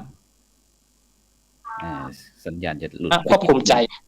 นะครับในส่วนของนายกองค์การบริหารส่วนรวมต้องได้ความสนับสนุนในการที่จะทำให้การพัฒนานั้นขับเคลื่อนไปได้นะครับกำลังใจทุกฝ่ายก็ได้ให้กำลังใจนะครับมีกำลังใจมีกำลังทรัพย์ที่สนับสนุนซัพพอร์ตให้ในส่วนของกระผมเองก็เป็นในส่วนของด้านอาหารใจให้กับชุมชนไม่มีทรัพย์แต่ว่ามีใจที่จะช่วยเสริมให้กับชุมชนได้มีความสุขในเรื่องหลักธรรมเข้าไปสู่ในใจโดยอาศัยกระบวนการในเรื่องของศีล5นะครับผมขอบพระคุณครับอาจารย์ครับท่านอาจารย์ได้ไปคุยในฐานะที่เป็นเจ้าคณะตำบลอาจารย์ได้คุยกับหลวงพ่อเจ้าคณะตำบลหลวงพ่อเจ้าคณะอำเภอบ้างไหมว่าถ้าหลังจากที่บ้านม่อนป่ายางของเราได้รับการตรวจเยี่ยมเรียบร้อยแล้วเราจะขยายจากหลวงพ่อจากตำบลตำบลหนองแรดไปบ้านป้องจากป้องไปตำบลอื่นอีกอะไรนึงแล้วก็หลวงพ่อไปเป็นอำเภอศีล5อะไรเงี้ยอาจารย์ได้คุยบ้างไหมครับกับคณะสงฆ์เราครับผม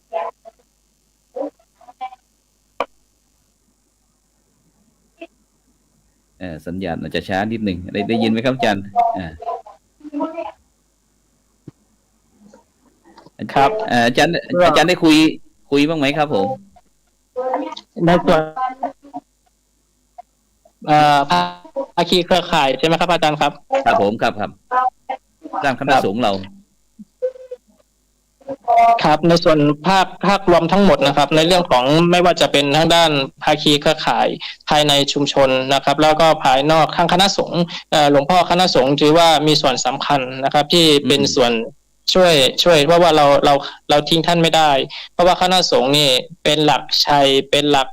นำธรรมะเข้าสู่ทุกภาคส่วนเพราะนั้นเราจึงมีกลุ่มภาคีเครือข่ายด้านคณะสงฆ์ที่ช่วยในการขับเคลื่อนทุกหมู่บ้านนะครับก็หลวงพ่อท่านก็เมตตา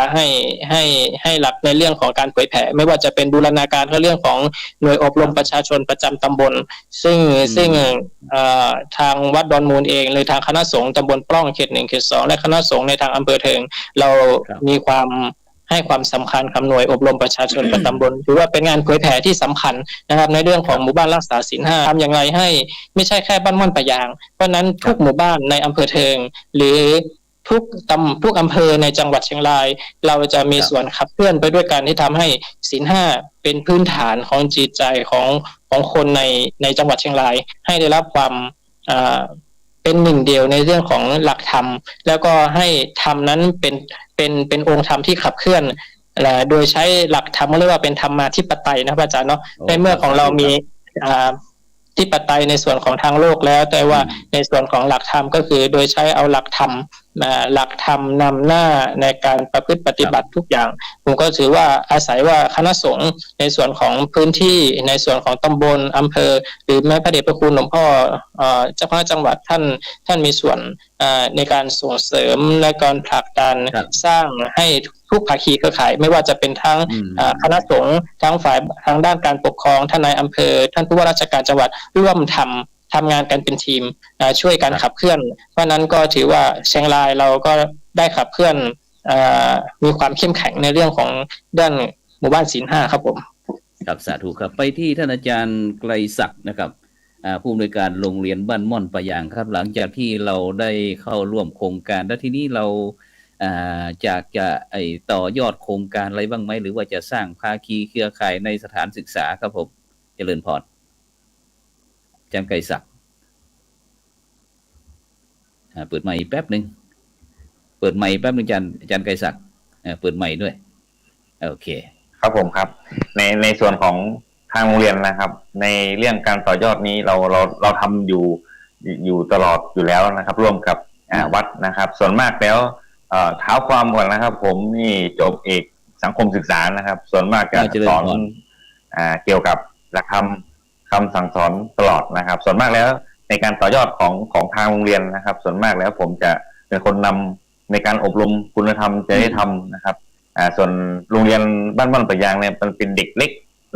กนะครับส่วนมากก็จะสอนแทรกคุณธรรมจริยธรรมเล่านิทานให้ฟังก่อนนะครับอาจารย์ครับพอเล่านิทานฟังเสร็จปั๊บเราก็จะสอนเด็กเสร็จปั๊บก็จะถามเด็กนะครับตั้งแต่อนุบาลจนถึงผมได้เขาคิดอะไรบ้างนะครับในการต่อยอดของ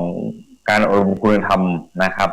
ส่วนที่เป็นภาคีเครือข่ายนะครับส่วนมากแล้วนะครับก็จะมีการอบรมคุณธรรม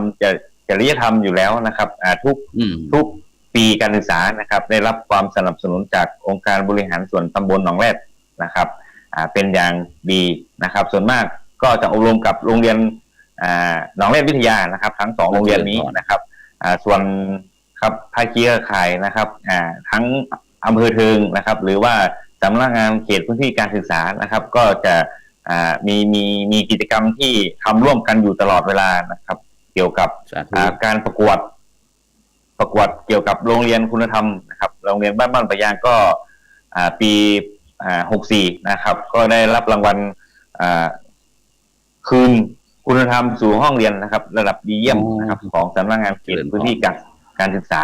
นะครับเพราะโรงเรียนเราทำอยู่ต่อเนื่องอยู่ตลอดเวลานะครับแล้วก็ได้รับการสนับสนุนจากพระอาจารย์มหา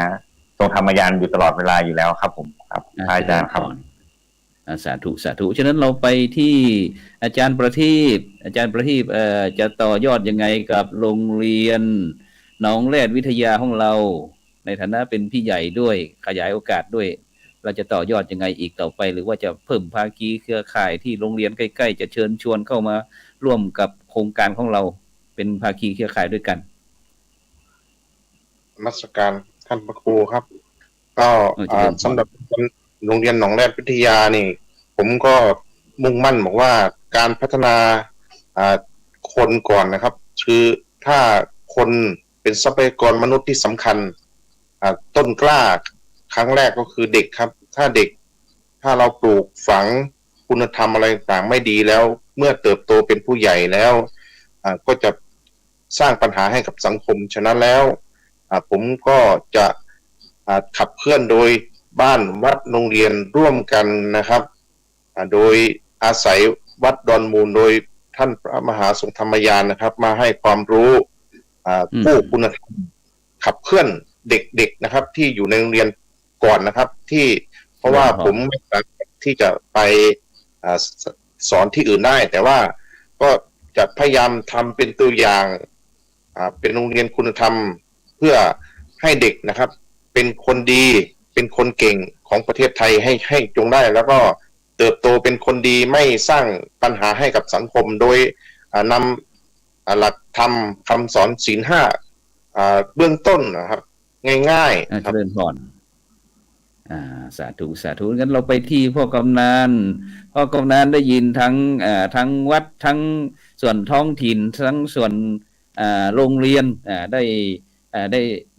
ด้แสดงแล้วก็ได้ร่วมกันในงานเครือข่ายภาคีเครือข่ายรักษาศีล 5แล้วทีนี้พ่อกำนันโดยเฉพาะจะเป็นผู้นำด้านนายกสมาคมการเกษตรเรื่องข้าวด้วยเนาะทีนี้อยากจะพ่อกำนันมีโครงการอะไรต่อยอดบ้างไหมหลังจากที่เราได้เข้าได้นำหมู่ตำบลหนองแรกของเราเข้าร่วมภาคีเครือข่ายหมู่บ้านรักษาศีล 5ที่ม่อนปะยางเนี่ยพ่อกำนันมีความคิดอยากจะต่อยอดขยายโครงการอะไรต่างๆไปในพี่น้องเกษตรกรเราบ้างไหมหรือว่าภาคีเครือข่ายในด้านอื่นๆในการประกอบสมาอาชีพในการนำหมู่บ้านรักษาศีล 5แบบว่ามี สามัคคีมีปองมีศีลมีสุขมีปรองดองมีสมานฉันท์มีสามัคคีมีสันติสุขเนี่ยพ่อกำนันจะนำไปขยายยังไงครับสำหรับผมแล้วสำหรับการต่อยอดของโครงการหมู่บ้านรักษาศีล 5และบูรณาการร่วมกับอาชีพส่วนใหญ่ของในพื้นที่ก็คือทำการเกษตรเจริญพรก็คงจะไปในด้านของการให้ความรู้ครับความรู้ที่มีโอกาสจะได้พูดก็คือในเวทีกลุ่มเกษตรกรนะครับกลุ่มเกษตรกรที่กลุ่มที่ประกอบอาชีพและกลุ่มผู้สูงอายุก็จะพูดในนามของโรงเรียนผู้สูงอายุในกลุ่มเด็กก็จะพูดในนามตอนที่ธรรมศึกษาหรือว่าไปตอนวันกตัญญูวันที่รับใบประกาศนียบัตรก็จะให้แนวทางในการดำรงชีวิต3 ช่วงอายุคนนะครับสำหรับผมแล้วโอกาสไม่ได้มาบ่อยก็จะใช้โอกาสตรงนี้ตรงที่ได้มีโอกาสได้เป็นตัวแทนของหมู่บ้านรักษาศีล 5เจริญพรได้เพิ่มภาคีเครือข่ายในการบูรณาการร่วมกับการเอาศีลมานำทางชีวิตเพื่อให้มีความสุขส่วนหนึ่งก็ต้องฝากทางพระอาจารย์หรือว่าผู้หลักผู้ใหญ่ในพระพุทธศาสนาหรือว่าท่านผู้นำด้วยนะครับว่าเพราะว่าบางทีผมก็เป็นก้อนหินก้อนเล็กๆเวลาไปไหลไปโดนหินก้อนที่ใหญ่กว่าอาจจะไม่สะเทือนก็ต้องฝากท่านพระอาจารย์ด้วยว่าหินก้อนใหญ่ๆเวลาอยู่ด้วยกันมันก็สะเทือนผมมันก้อนเล็กอาจจะก้อนเล็กเกินไปนะครับแต่ว่าในส่วนของผมนะผมจะทำเต็มที่ผมจะไม่ให้โอกาสที่เป็นตัวแทนหมู่บ้านรักษาศีล 5ของจังหวัดเชียงรายได้หยุดแค่นี้จะทำให้เพิ่มเติมและให้ดีกว่านี้เลยโดยการสร้างภาคีเครือข่ายถ้ามีโอกาสที่จะเป็นตัวแทนหรือว่าได้นำประสบการณ์นะครับผมไม่มีความรู้ทั้งหมดหรอกแต่ก็ต้องอาศัยประสบการณ์อาศัยประสบการณ์ไปฟังด้วยใฝ่รู้ด้วยเรียนด้วยก็ต้องอาศัยทุกหลายๆด้านถ้ามีโอกาสก็จะนำประสบการณ์ตรงนี้ไปเผยแผ่ศาสนานำพาความสุขในการดำเนินชีวิตนะครับผมครับสาธุเยี่ยม ไปที่ท่านนายกนฤเดชสิริแสนนายกองค์การบริหารส่วนตำบลหนองแหลดตอนนี้เวลาเราเหลืออีกประมาณไม่เกิน5 นาทีท่านนายกก็อยากในช่วงสุดท้ายก็อยากจะให้ท่านนายกได้ประชาสัมพันธ์เกี่ยวกับเรื่องแหล่งท่องเที่ยวเชิญชวนพี่น้องบรรดาท่านผู้ฟังท่านผู้ชมหรือว่าทั้งชาวไทยและต่างประเทศเนี่ยมาเที่ยวที่หนองแหลดหรือว่าจะมาเที่ยวที่หมู่บ้านรักษาศีล 5ต้นแบบเราขอเจริญพรครับนมัสการครับก็รู้สึกดีใจนะฮะก็ได้มาถึงจุดนี้ละนะครับเท่าความก่อนนะครับที่จริงนายกก็ได้เป็นตัวแทนเกี่ยวกับท่องเที่ยวและการกีฬาระดับของจังหวัดเหมือนกันนะครับตอนนี้ก็ได้นำร่องเกี่ยวกับการท่องเที่ยวหลายๆอย่างนะครับที่จะบูรณาการร่วมกันของจังหวัดเชียงรายและอำเภอเทิงนะครับซึ่งจุดประสงค์จริงๆแล้วเราได้ติดตามเรื่องนี้มานานแล้วนะครับแต่ว่าหยุดชะงักไปช่วงหนึ่งเพราะว่าเป็นช่วงโควิดนะครับแต่ตอนนี้ก็เข้าเริ่มคุยต่อยอดกันละคือตอนนี้เราจะเริ่มทำเส้นทางสายทางวัฒนธรรมและประเพณีครับเรื่องระดับเลยของสายของเราเนี่ยอำเภอเทิงเนี่ยเราจะเริ่มตั้งแต่ตับเต่านะฮะตับเต่าก็จะมีพื้นที่ที่เราไปสักการะบูชาหลายๆที่ครับทั้งปูนจีฟ้าลงมาที่ตับเต่านะครับสายตับเต่าก็จะเป็นเส้นทางวัฒนธรรมนะครับประเพณีต่างๆนะครับพอเสร็จจากตับเต่าลงมาก็จะมาที่อำเภอเทิงสิ่งที่เราจะไปเคารพบูชาที่สุดก็คือพระธาตุจอมจ้อนะครับพอลงจากพระธาตุจอมจ้อปุ๊บแล้วมาอีกนิดเดียวก็มาพระธาตุจอมปกนะครับซึ่งอยู่บ้านหนองแรดเป็นที่ท่องเที่ยวที่หนึ่งที่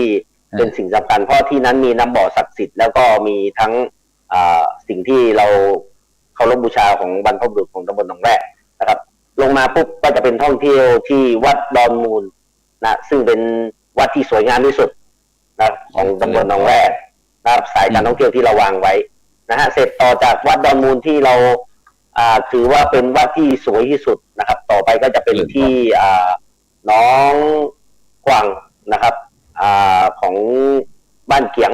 นะครับตำบลแล้วเสร็จแล้วก็จะเดินสายไปต่อที่เชียงเคียนนะครับเจ้าพ่อเชียงเคียนอันนี้คือสายเส้นทางวัฒนธรรมที่เราจัดวางไว้นะครับซึ่งตำบลหนองแรกที่จริงแล้วแหล่งท่องเที่ยวมีเยอะมากนะครับไม่ว่าจะเป็นทั้งสายวัฒนธรรมครับสายเกี่ยวกับการท่องเที่ยวดูแลเกี่ยวกับธรรมชาติซึ่งตำบลหนองแรกนี่อานิสงส์อย่างหนึ่งก็คือเรามีพื้นที่ที่มีพื้นที่สาธารณะขนาดใหญ่หนองโซนะครับมีพื้นที่อยู่ 1,600 ไร่ซึ่งตอนนี้เราได้บูรณาการเกี่ยวกับการดูแลอนุรักษ์เกี่ยวกับการดูแลรักษาแหล่งน้ำซึ่งเป็นการต่อยอดของสมเด็จพระเจ้าอยู่หัวรัชกาลที่ 9นะครับที่นำพื้นที่ตรงนี้เป็นพื้นที่แก้มลิงนะครับเป็นที่กักเก็บน้ำไว้ให้ชาวบ้านตำบลหนองแรกเนี่ยไว้ใช้ดำรงชีวิตในการทำเกษตรอุปโภคบริโภคต่อยอดของทางพ่อกำนันสมนึกนะครับที่จะได้เอาไว้ใช้ทำเกษตรนะครับซึ่งเป็นการบูรณาการร่วมกันนะครับตำบลหนองแรกต้องขอฝากนะครับมีสิ่งที่เราอยากจะให้